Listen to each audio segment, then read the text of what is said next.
அன்பார்ந்த விருச்சகம் லக்ன அன்பர்களே, சென்ற முறை குரு பகவான் ரிஷபராசியில், அதாவது உங்கள் லக்னத்திற்கு 7வது வீட்டில் இருந்து லக்னம் மற்றும் 3, 7, 11ஆம் இடங்களோடு தொடர்பில் இருந்து நல்ல பலன்களை, முக்கியமாக சுபங்களை வழங்கியிருப்பார்.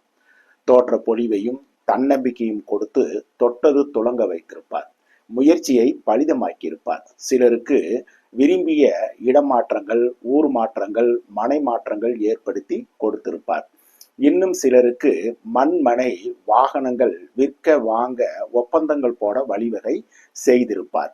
குடும்பத்திலும் சுபகாரிய பேச்சுகளை அனுகூலமாக்கி இருப்பார். இன்னும் சிலருக்கு குடும்பத்தில் திருமணம் போன்ற வைபவங்களை நடத்தி கொடுத்திருப்பார். திருமணம் ஆகாத இளைய பருவத்தினருக்கும் மாப்பிள்ளைக்கு பெண்ணும், பெண்ணுக்கு மாப்பிள்ளையும் அடையாளம் காட்ட வைத்து மன மகிழ்ச்சியில் ஆழ்த்தி இருப்பார்.